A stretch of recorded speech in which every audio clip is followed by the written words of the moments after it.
My name's Colin. I live in Bath in the southwest of England. This is my channel, the A&A or My channel.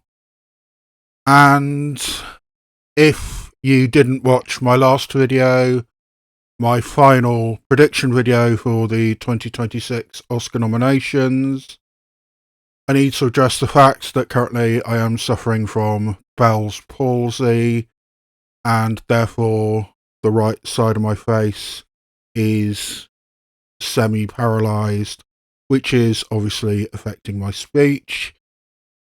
But this is time sensitive, so I can't really delay, because I'm going to be doing a live reaction to the 2026 Oscar nominations announcement, which is scheduled to start in about an hour.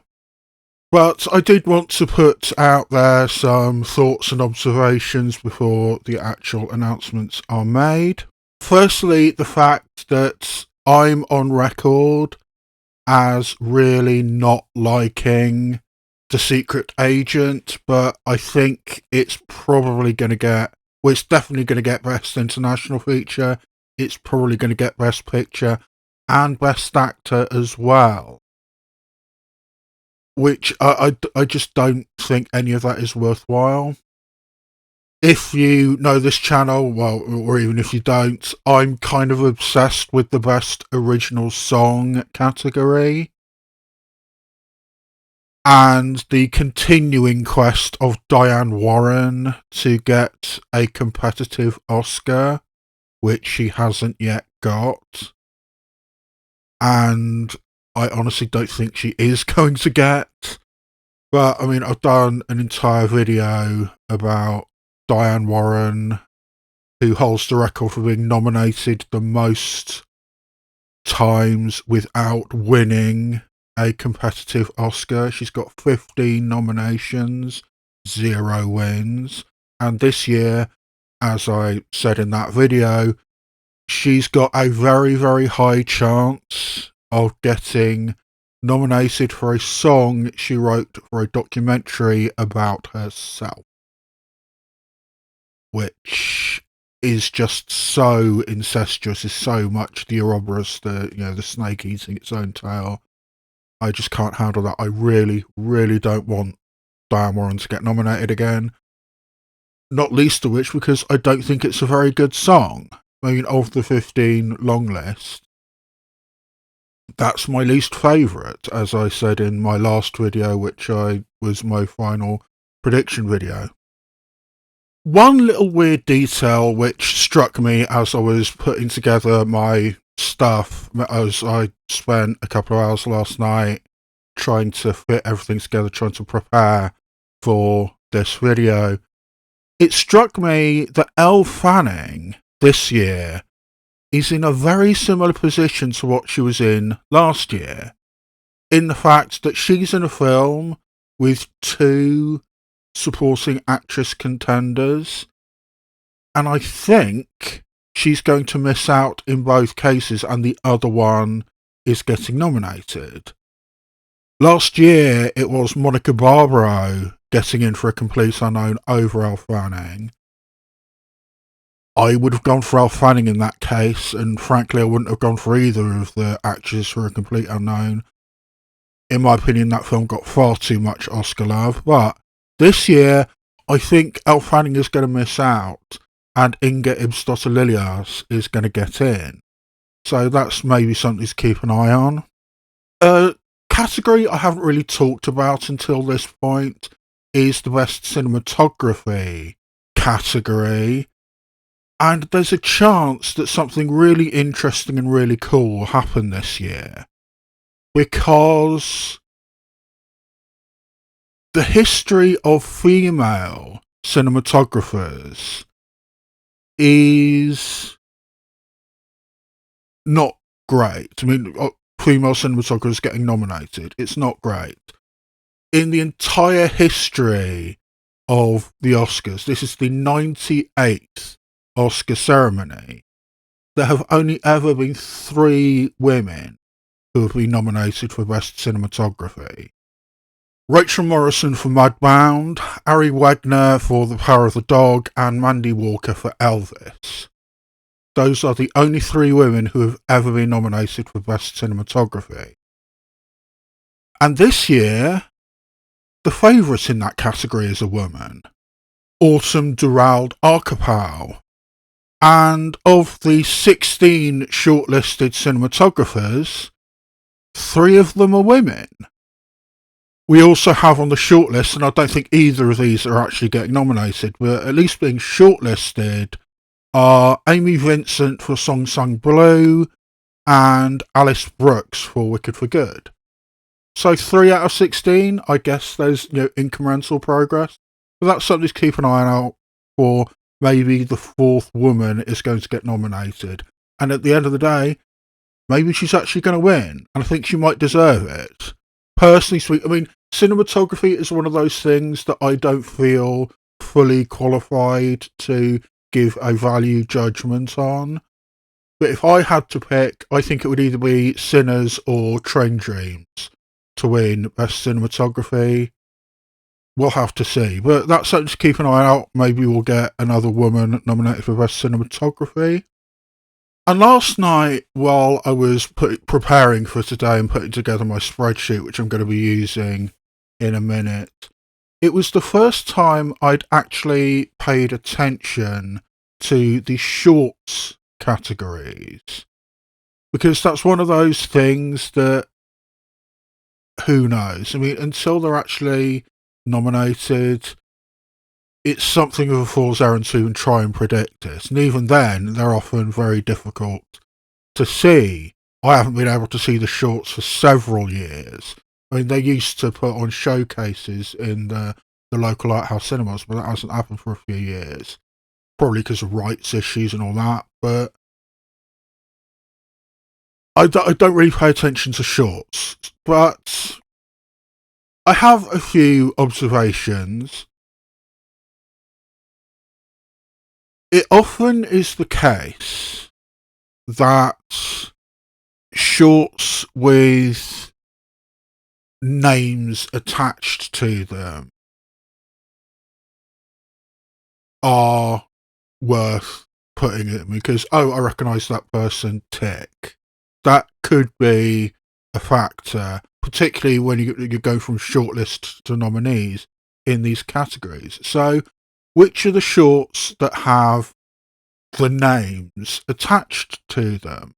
I mean, in the documentary shorts, there were 2 names I recognised in the directing list. The documentary All the Walls Come Down, the short documentary All the Walls Come Down, is not only from a director I recognised, Ari Timmerner, who made a feature-length documentary a few years ago which got on the 15 film long list.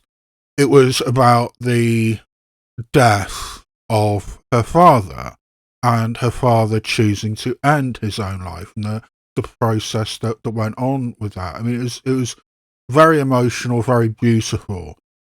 And Ari Timmerner has a new short film this year, which is very topical, because in January 2025 she was away filming, and when she got back to her Southern California home, it had burnt to the ground. So suddenly all her community was basically homeless and nobody was really helping, and it's about the community trying to help. So it's a topical subject and it's a director with some level of profile.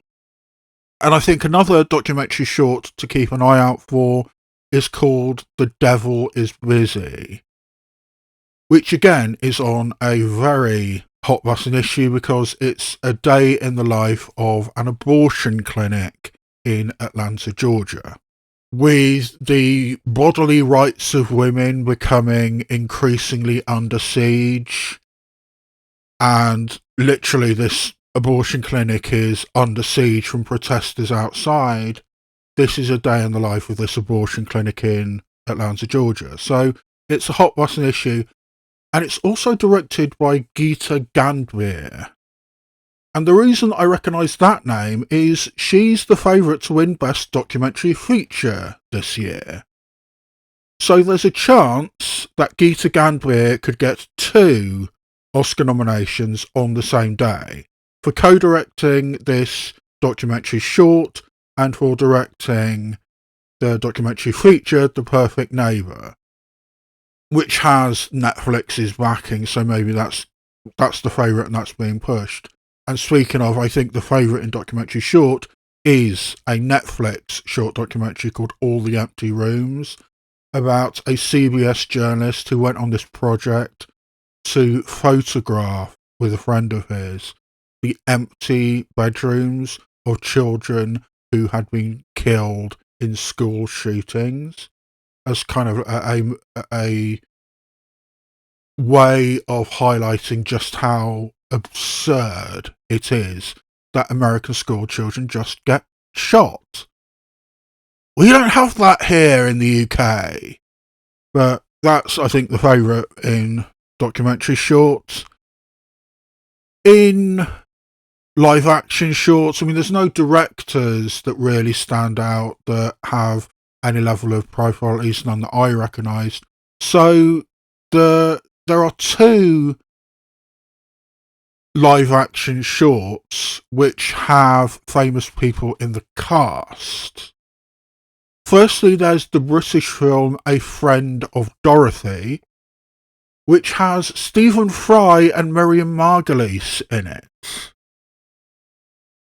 which is pretty damn cool.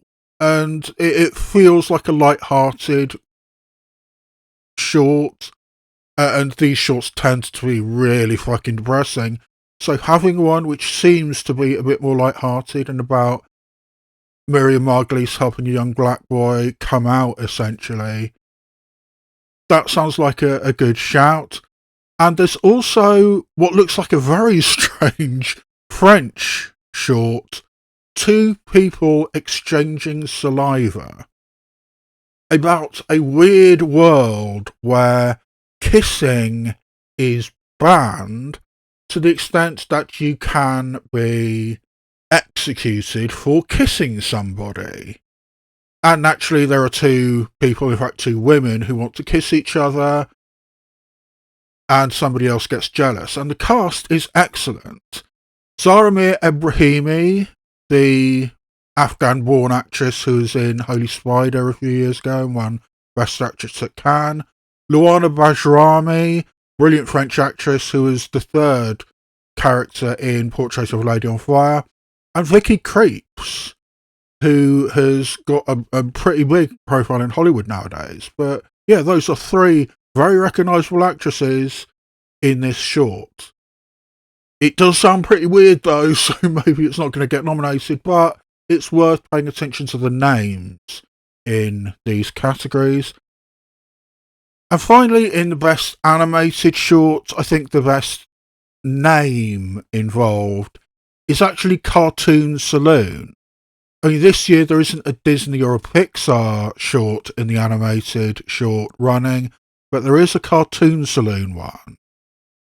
They're the company behind Wolf Walkers, which was brilliant, The Secret of Kells, The Breadwinner, which was excellent, Song of the Sea. I mean, Cartoon Saloon is an Irish animation company which is just brilliant. And they've got a short, another one based in Irish folklore called Iarú, which I think, because it's Cartoon Saloon, I think that's got some profile to it. In the directing side, the only director I recognised in the animated short category was Florence Miala, who has a short called Butterfly, Papillon, about a famous French swimmer from the 30s and water polo player and whatever. But Florence Miala has some level of profile. She did the feature-length film The Crossing a few years ago, which, I have to be honest, personally speaking, I didn't like it very much, but she does have profile. She is a recognised animator. So that might be enough. I mean, if the animation branch knows her and recognises her name, I think that might push her in. As far as the cast goes, sometimes that helps with animated shorts getting them in. And there are two recognisable names. Donald Gleeson is the voice in an Irish animation called Retirement Plan. Apparently it's about, I mean, I haven't seen any of these. Apparently it's about a man saying what he's going to do once he retired. And that man is voiced by Donald Gleeson. So maybe that might be enough. And also there's a Spanish animated short called The Quinta's Ghost. And the voice in that is the fantastic Spanish actress Maribel Verdú. So maybe her voice might be enough for that, and particularly because that's also based around Goya's black paintings. So that historical factor combined with Maribel Verdú, maybe the Quinta's Ghost is going to be in there. So, yeah. It's impossible to predict that, but those are some thoughts and observations about the ceremony. Is there anything else that springs to mind? Oh, it would be really, really cool if the Norwegian film The Ugly Stepsister managed to get in for makeup and hairstyling, because that's a pretty extreme film and a very good one. I do recommend The Ugly Stepsister, but that's got on the shortlist for makeup and hairstyling, which is unsurprising since it's kind of a body horror kind of thing. But that was very cool. I'd like The Ugly Stepsister to get in for that. So yeah, I think that is all the observations and comments I have before we get started. I mean, I allowed myself a decent length of time because God knows how long I take when I actually start talking. But we've still got about half an hour until the actual nomination announcement starts. So, yeah, I guess now we wait. And for me, it'll be about half an hour, but for you, we'll have an edit here. It is very early in the morning here in Los Angeles, but we know that there are people watching this in every time zone all over the world. Yeah, it's 1:30 p.m. here in the UK. UK. Oscars celebrates our humanity. And she has a very strange accent. Not that I'm one to talk at the moment. Our profound belief is that the heartbeat of film is and will always remain unmistakably human. Yeah, down with AI. We are thrilled that Conan O'Brien is returning as our Oscars host. I didn't actually think Conan did a good job last year. And it's kind of weird that he's probably going to be doing stuff with Rose Byrne, since he co-starred in it. If I Had Legs, I'd Kick You. Thank you, Lynette. Okay, Danielle Brooks went all out. And thank you to the Academy for inviting Lewis us to Pullman announce the nominees this morning. Danielle, as a former nominee in this next category, why don't you just kick it off? Take the Right, first so we're getting Okay. supporting actress For then. performance by an actress in a supporting role. Elle Fanning in Sentimental Elle Fanning Value. makes it. Inga Eves' Lilas in Sentimental Value. Right, both of Amy the Madigan in sentiments. Weapons. Ariana Grande! Wunmi She missed. Saku in Sinners. And Tiana Taylor in One Battle. Ariana Grande misses! Holy shit! Frankenstein. Kokuo. Kokoho made Sinners. it, okay.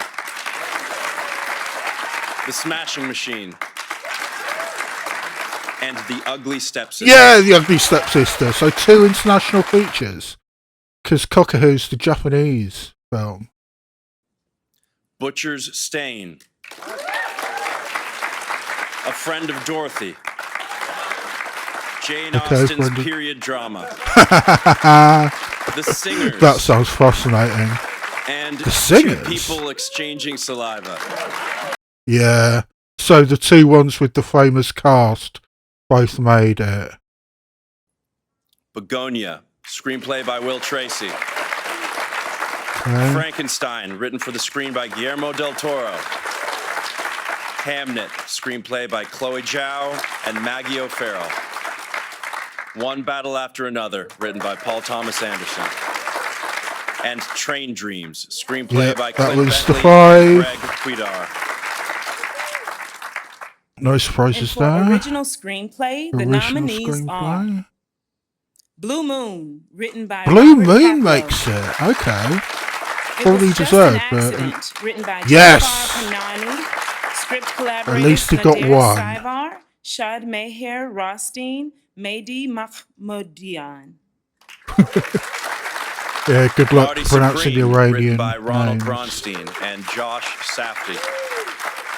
Sentimental Value, The written by Secret Agent Esme Misses. Joachim Trier. And Sinners, written by Ryan I Coogler. shouldn't be so happy, but I just didn't like The Secret Agent, and the fact it didn't get that, that's a good sign for me.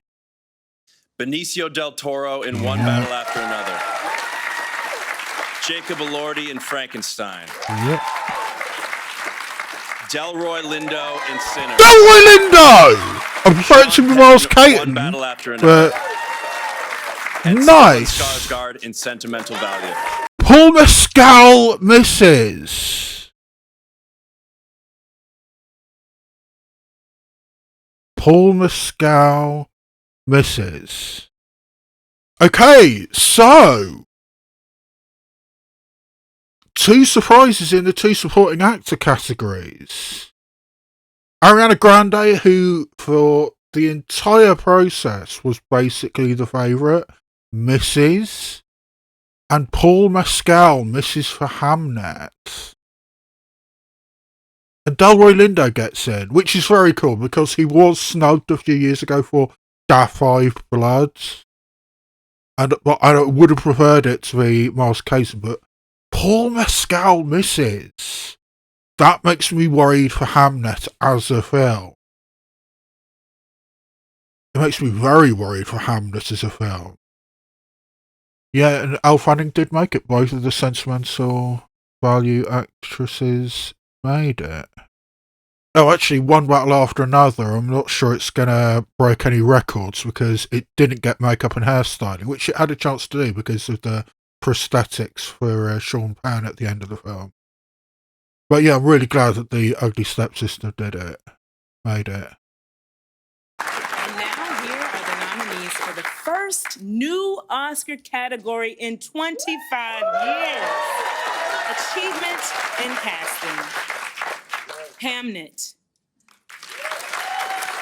Marty Supreme. One Battle After Another. We still don't know what this The category Secret Agent. is. Oh, Secret Agent get And that. Sinners. Sentimental Value misses that one. Avatar, Fire and Ash. What costumes? Frankenstein. How much of that is digital? Hamnet. Marty Supreme. Okay. And Sinners. Here are the nominees Wicked for misses achievement in for that. music Wicked for original good. Song.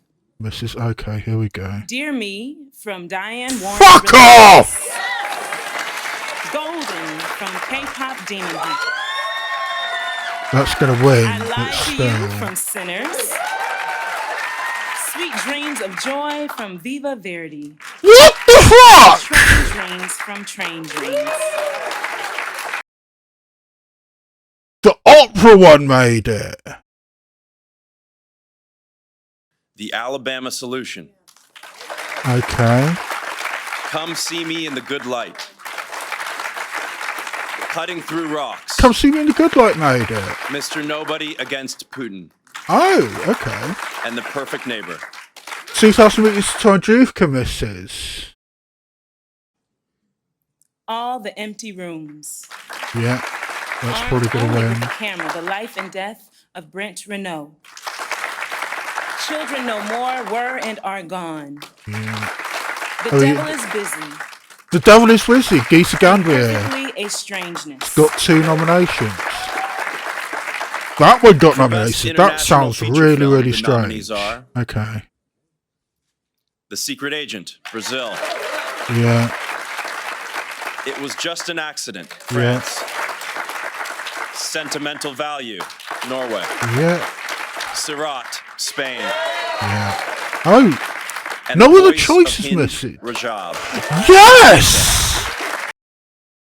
I actually prefer that to No Other Choice, but No Other Choice missed.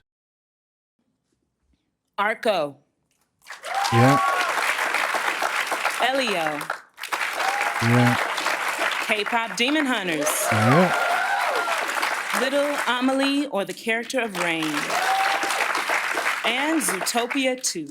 Yeah, that's exactly what everybody expected.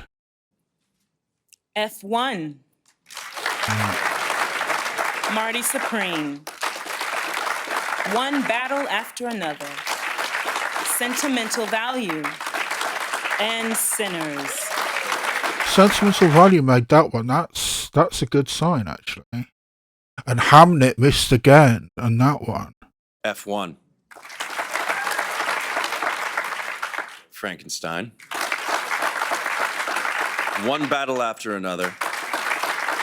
Sinners. And Sirat. Sirat made that. For achievement in visual effects, the nominees are Avatar, Fire and Ash, Which is F1, absolutely going to win. Jurassic World, Rebirth, Jurassic World, The really? Lost Boss, The Lost Mass. and Sinners. People did seem to impress that. And Sinners. Frankenstein misses that one. And Wicked. Frankenstein.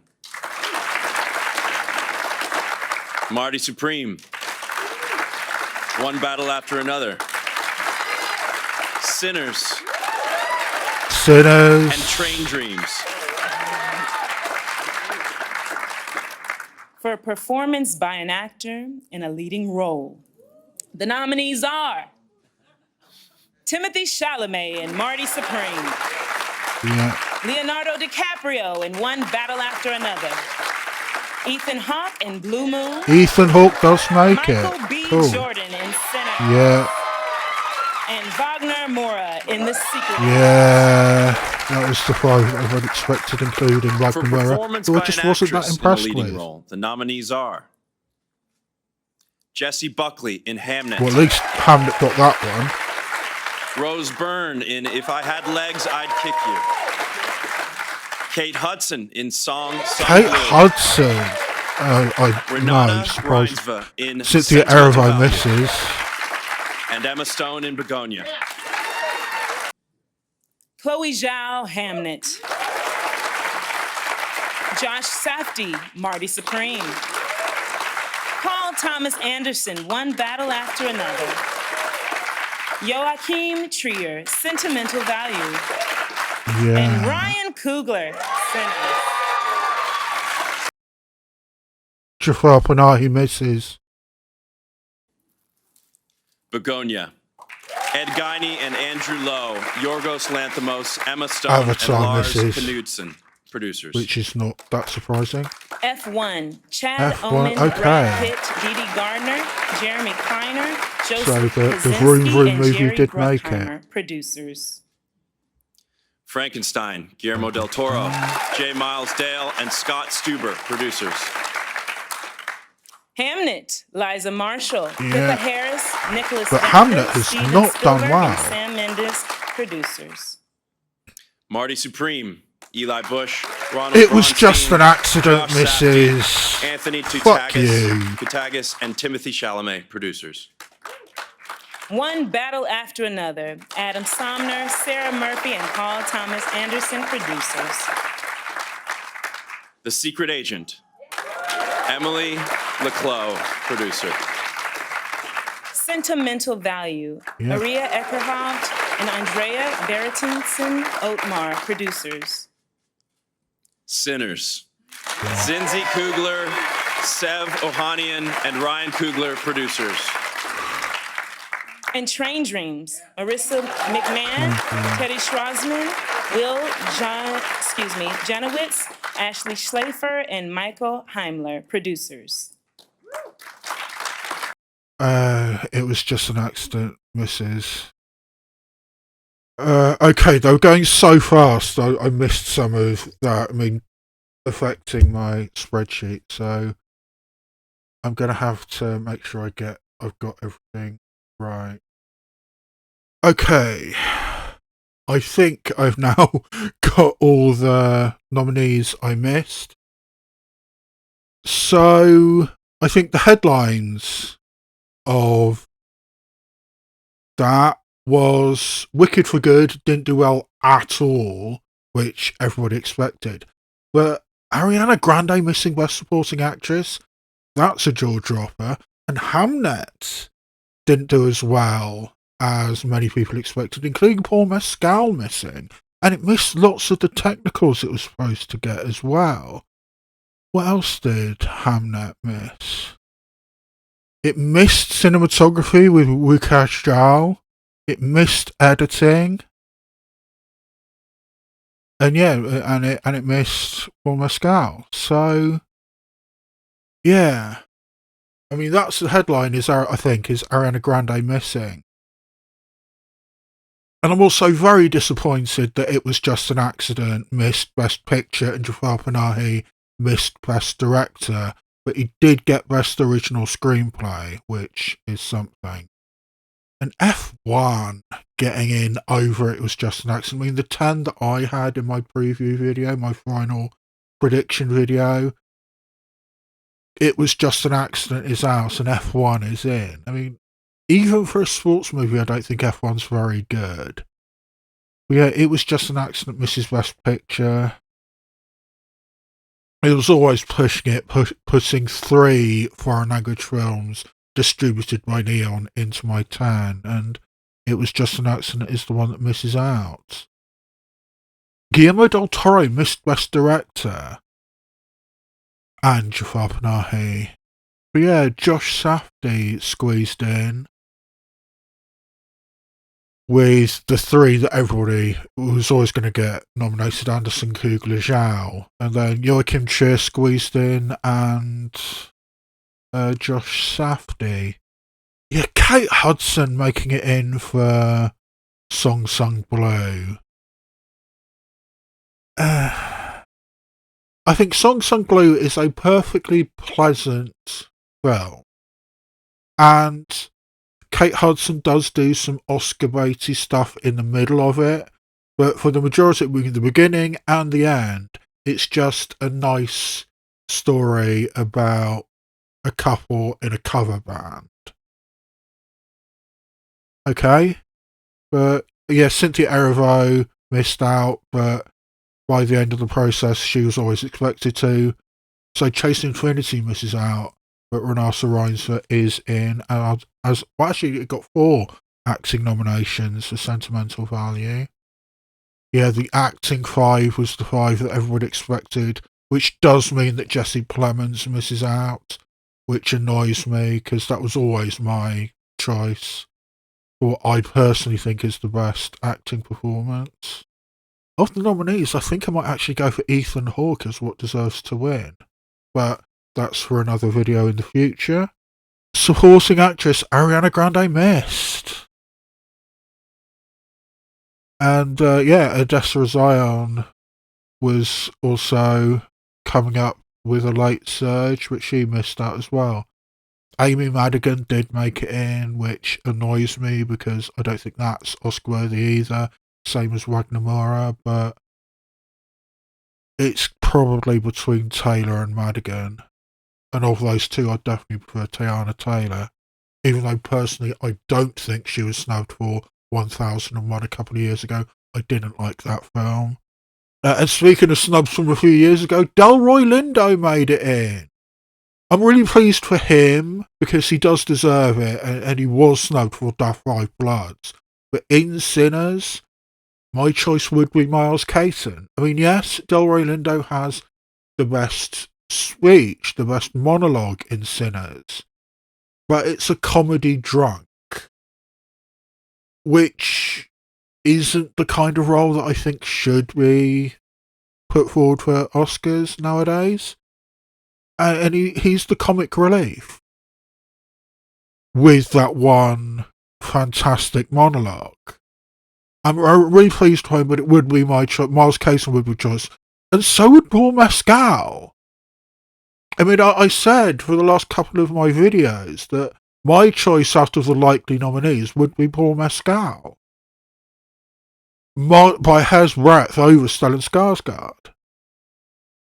And yet, he didn't make it. And Benicio del Toro did. And when I watched One Battle After Another, I just didn't see Benicio del Toro as an award-worthy performance. But there he is. So, yeah, Paul Mescal misses. Adapted screenplay, no real surprises. I mean, honestly, there wasn't much competition in that category. Particularly once No Other Choice started sliding a little bit. I mean, that was the 5 that pretty much everybody expected. Original screenplay, I am actually pleased that Blue Moon made it. I do think it's a great script. I mean, it's designed to be a showcase for Ethan Hawke. And it does mean that The Secret Agent got pushed out of this category. But it was just an accident made it in, so that's something. Sorry, Baby Miss. That was always unlikely, but I think that probably would have been one of my choices. Weapons did miss, and I'm glad of that, because in my opinion, Weapons is just a horror movie, not a particularly elevated one. But there you go. Casting. I mean, we still don't know what this category is, but The Secret Agent made it in, and Sentimental Value didn't. And since Sentimental Value got 4 acting nominations,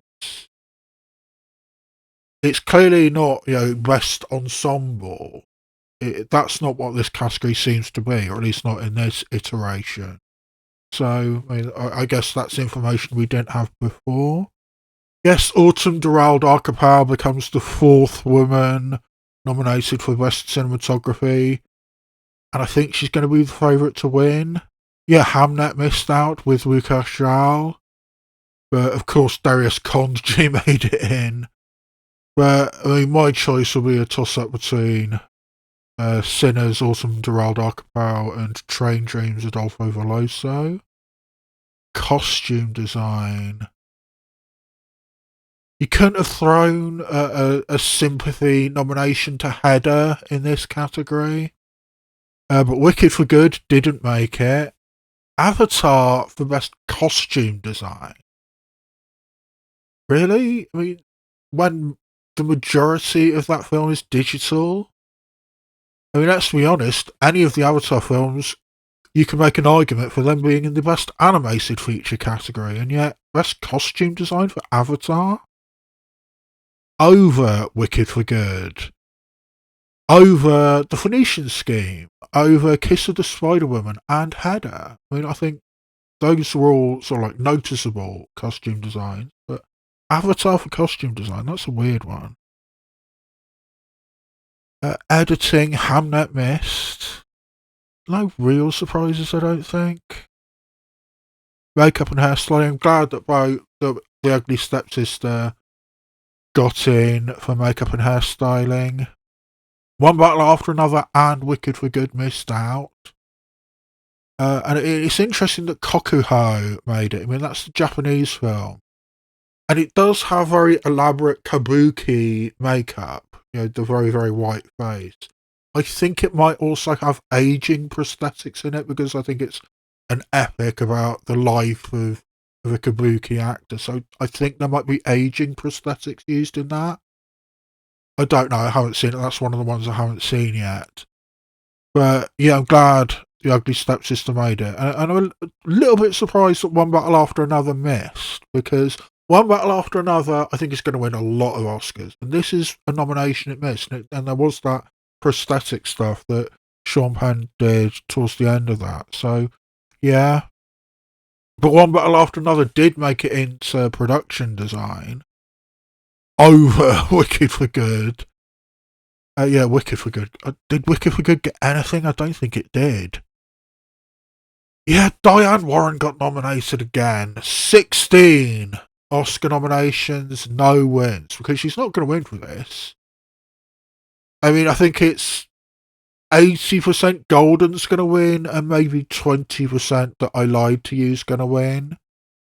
And personally speaking, I don't think I Lied to You is actually a great song. I think it's an absolutely phenomenal scene. But when you listen to it in isolation, I don't think I Lied to You is a great song. And yes, it got nominated, as did Train Dreams. The Girl in the Bubble, when neither of the Wicked songs made it in.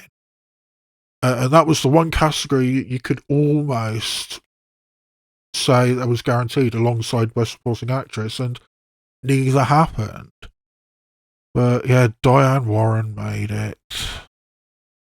And Viva Verdi, the opera song from Viva Verdi, a documentary about a retirement home for classical music professionals, the Casa Verdi in Italy, which was founded by the composer Giuseppe Verdi.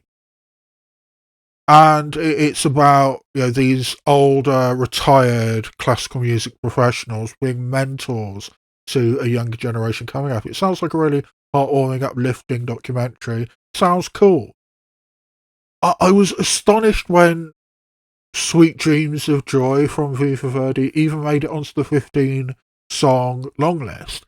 But to get a nomination over The Girl in the Bubble from Wicked for Good, over the Miley Cyrus song from Avatar, Dreamers One, over the Ed Sheeran song from F1, Drive, over the Nine Inch Nails song from Tron Ares.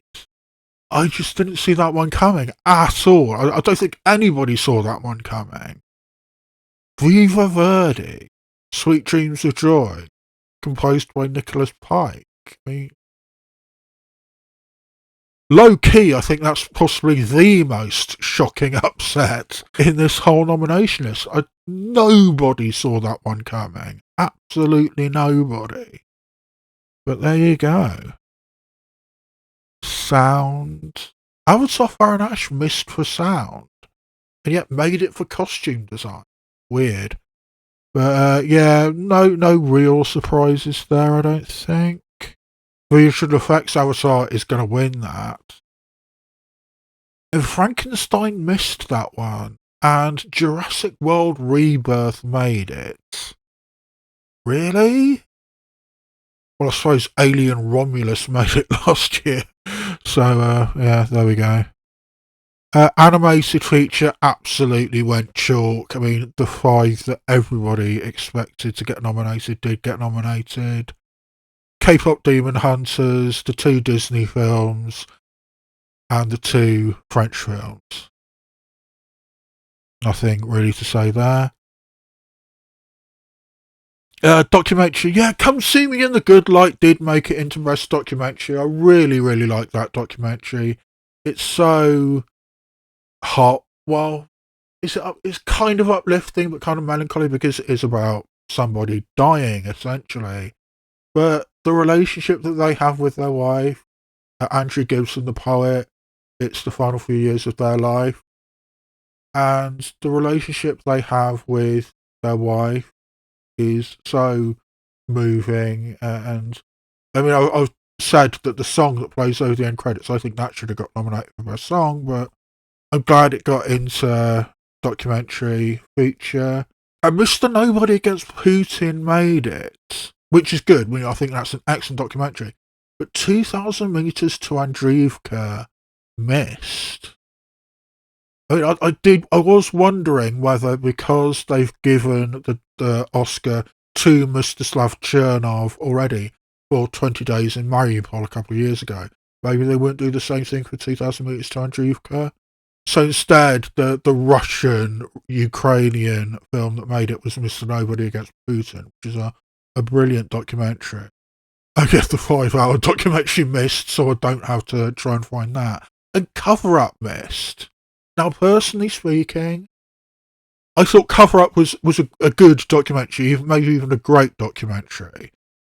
But I thought it was a pretty standard talking head style documentary talking about this guy, Cy Hirsch, who is this very accomplished investigative journalist. It was a pretty standard story about him. I thought it was going to get nominated, but I honestly didn't think it was going to deserve it, even of the limited ones I've seen of this. So yeah, I'm a little surprised that Cover Up missed. I've seen Mr. Nobody Against Putin, and that's great, and I've seen Come See Me in the Good Light, and that's great. I've got the Alabama Solution saved on my Skybox downstairs, so I can watch that whenever I want. The Perfect Neighbours on Netflix, I've got access to that. Cutting Through Rocks, that's the one I don't have access to yet. But it does sound fascinating, kind of uplifting about a female Iranian politician in a remote part of Iran, the first woman elected to office in a remote part of Iran, so that sounds cool. 2,000 Metres to Andreevka and Cover Up missing. Both of those missing. I'm surprised by that. International feature, yeah. No Other Choice missed, which I think I'm okay with. I mean, I am a fan of Park Chan-wook, and No Other Choice is really, really good. I don't think it's great. Personally, I would take it over Sirat, but the number of shortlist nominations that Sirat got, I don't think it was ever missing this category.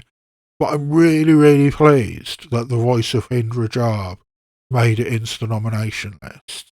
I mean, it is a powerful film about the conflict in Gaza, about using the real voice of a dead 8-year-old girl who was on the phone to the Red Crescent, and the Red Crescent were desperately trying to get an ambulance to her. But if they send an ambulance, the Israeli forces are going to say that this ambulance is a legitimate target.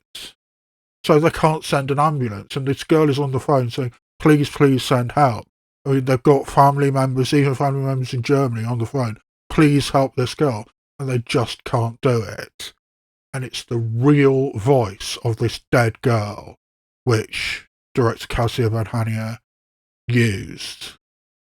It's a devastating film. And because it's not very kind to Israel, I thought it was going to be too controversial to get on the list. I mean, it's had a real difficulty finding a US distributor. I mean, here in the UK, it got it's getting a proper distribution. In the US, it's being distributed by a tiny company.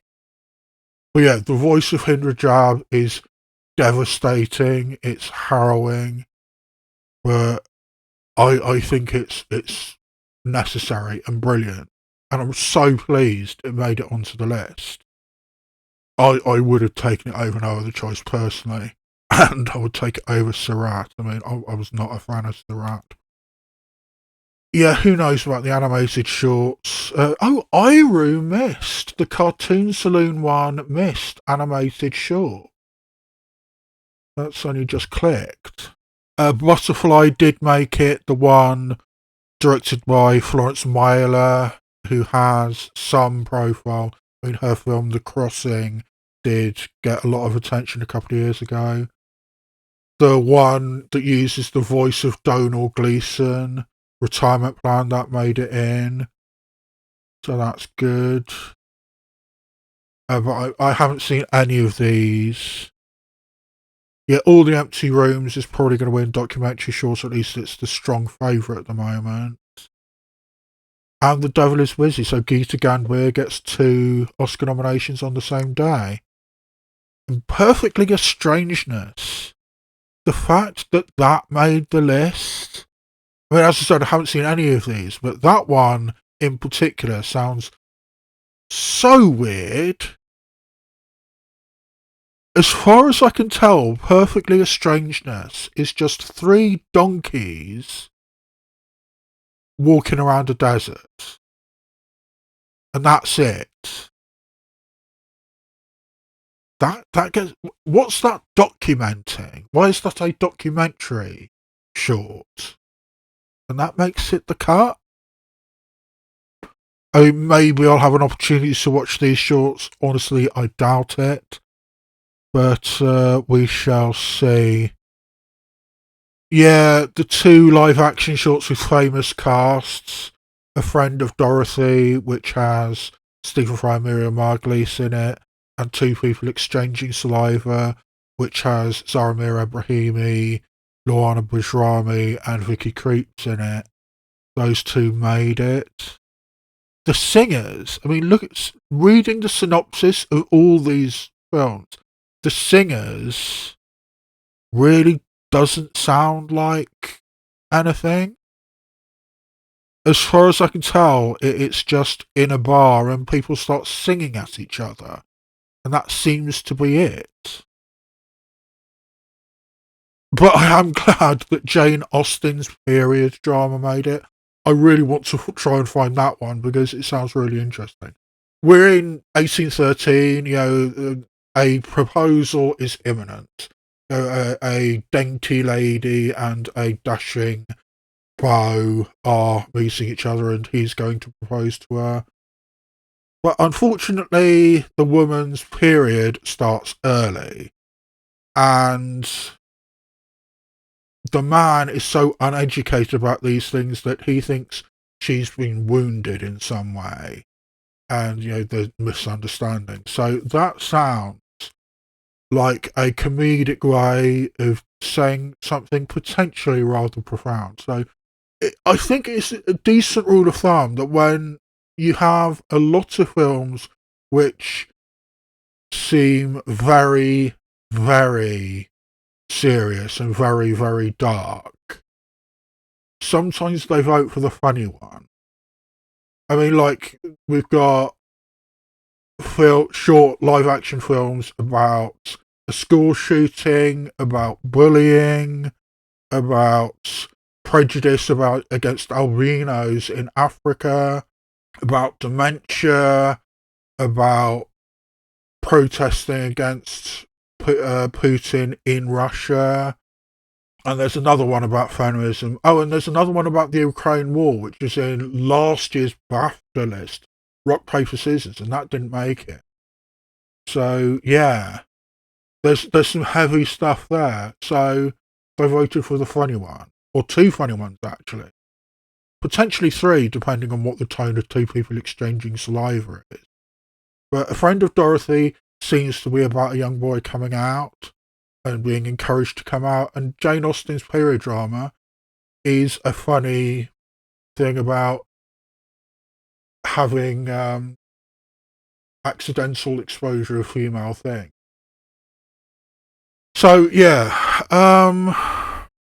Once again, headlines. Ariana Grande misses. That is a big shocker. Paul Mescal misses, I think, is almost as big of a shock. And it's disappointing, but not necessarily unexpected that it was just an accident, missed Best Picture. But it did get Best Original Screenplay, which is at least something. And, yeah, Hamnet missing out on 2 other below-the-line categories it was expected to get in editing and cinematography. That's a surprise. I think that is where I leave you. So, the next Oscar video I am planning to do is a video about what I personally would change in the Oscar nominations. What I think was snubbed. And there's going to be some obvious stuff like Paul Mescal's definitely going to be in my list. Ariana Grande is probably going to be in my list. But I'm also going to highlight some really, really obscure stuff which never had a hype. Like, I'm sure that I'm going to be talking about Sorry Baby a lot in what I think should have got nominated. So that's the next video I'm planning to do, allowing for the fact that I'm still working through this Bell's palsy. But hopefully this will clear up enough for me to do it properly. So that is the next planned video, Oscar video I'm going to do. But for right now, I think that is where I leave you. So all that remains for me to say is this has been a presentation of the Yay Nay on Mad channel, and I will see you next time where I shine a light on TV and cinema, both obvious and obscure.